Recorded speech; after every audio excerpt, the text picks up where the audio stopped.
Alright, hey guys, Aquatic Bobs, here we are up at the farm tank at my dad's.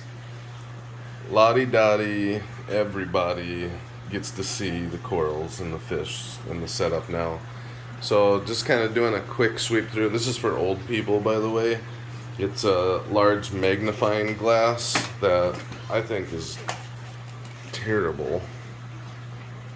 And apparently it's got a light on there too, but I say it's for old people because us younger folk can see the tank just fine. Just fine. But yeah, so we got, sorry if the bottom area here is kind of not the best looking. It just won't focus. I cleaned the glass and where it's focusing a little bit. I cleaned the glass but the bottom, you can kind of see it's really murky down there. I have to stick my arm way down in to try to clean it off with the scraper. So I think we're gonna buy like a long scraper that can just kind of do it for us. But look how beautiful that is right now. It's a dragon soul torch, cotton candy behind it, New York Knicks, I believe. Favities, frog spawns, gold hammers. Really looks good in here right now. Symposium back there, looking pretty good.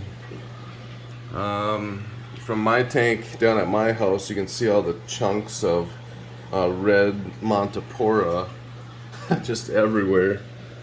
Some acans. So I'll be honest with you guys again.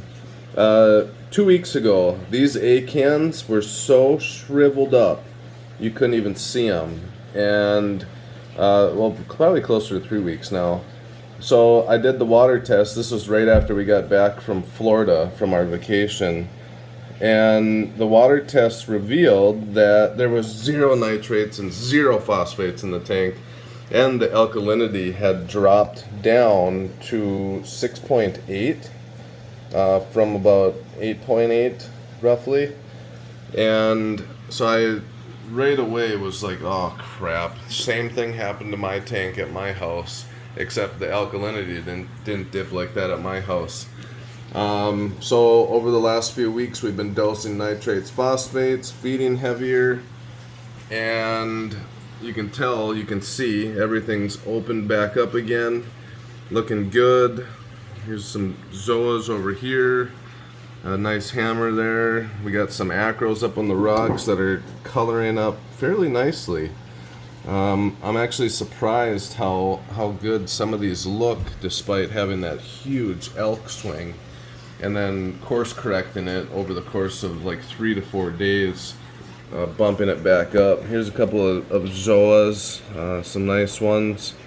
The predators are on the far right here. Forgot what this one is. David, buddy of mine from Australia, we ordered some of these and I've been working on shipping him some over there. He said it's hard to get some of these nice coral over in Australia. It's almost impossible to get it, and nobody from the States will really ship it. So yeah, we got a little system going, and we're trying. We've had some difficulties figuring out a system that works because it's usually a 2, sometimes 3 day minimum shipment time, and yeah, it gets kind of dicey, but I think we figured it out. I'm not going to give away our secret because I want to be the potential overseas coral shipper, but anyways, this is a nice acro. I can't remember what it is, but I can tell it's got a lot of potential. It's coloring up pretty good. I just don't remember what it is, and I can't get the camera to focus on it. But I probably keep covering the volume thing on it too. So here's our update though. I'm gonna turn the light on. Boom, baby! Look at this for a super awesome, cool job. We plumbed it in to the big tank here. Oh, the skimmer's really filling up. Plumbed it in, got all our pumps, did a return line up to the right hand side. So this is a 4 foot by 2 foot by 6 inch deep frag tank, and you can see everything's working really well. We have the Hydra 52 over it, but we're not running it right now, and I don't think I'm going to even use that light. I'm going to be using 2 different lights, and we're going to mount them up way higher. The first one is the Aqua Star G5 Coral Reef Marine Fish Light.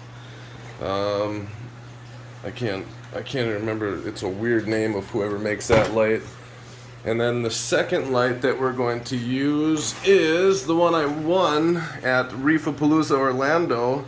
It's the New Psych K7V3.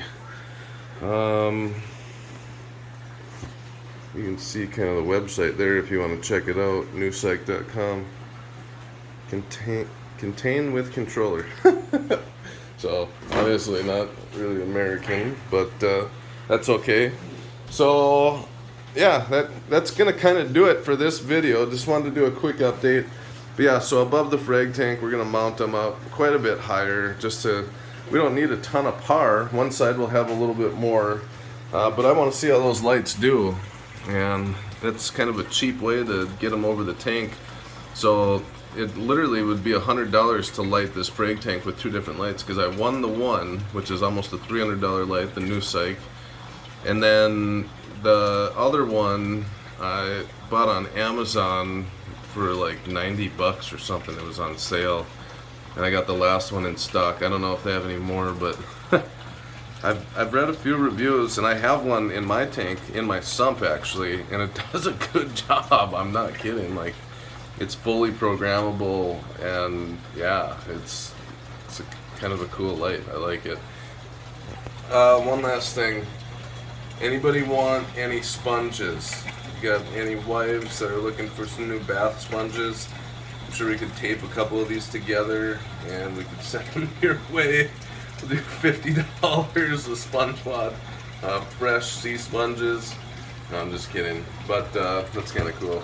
I'm gonna monkey with this freaking, I wish I could remember what it's called right now. Some of you guys probably remember, but this thing has sucked. It is so touchy and sensitive. I have the air shut all the way off and the valve opened all the way up, and it's still, yeah, it's just rough. Oh, I'll remember and let you guys know what it is in one of the next videos, or maybe I'll put it over the video. I don't even know if I can remember it. It's a pretty common name. I haven't been happy with it. It's been going for several months now. You'd think it would break in and be better by now, but it's just rough. This is always a cool shot. You can see we just fed the tank not too long ago, so the water's pretty cloudy, but oh, that's probably why the skimmer's going crazy. Alright, well, we figured that out. But it does all the time, even when you don't feed, so don't make fun of me. Anyways, guys, I love you guys. Appreciate you as always. Really looking forward. So in 2 days, it's Wednesday, May 18th today. Yeah, tomorrow's the 19th. Friday is the 20th. The 20th, we're going to be setting up the Frag egg crate in here, and probably be moving some corals to the frag tank, and I'll be cutting up more at my house. And I really want to get them used to this tank's water parameters, because this is where we're going to be selling a lot of them out of.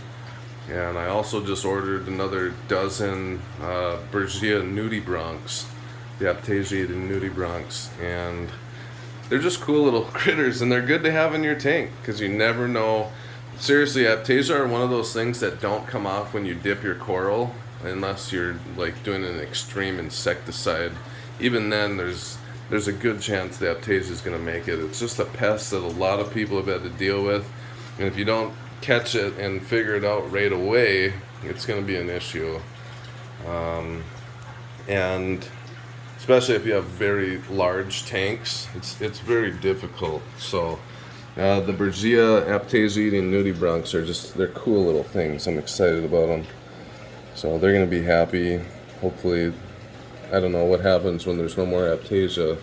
Maybe they eat something else, but Or maybe I'll have to try to catch them at night and give them to a friend or something. I don't know.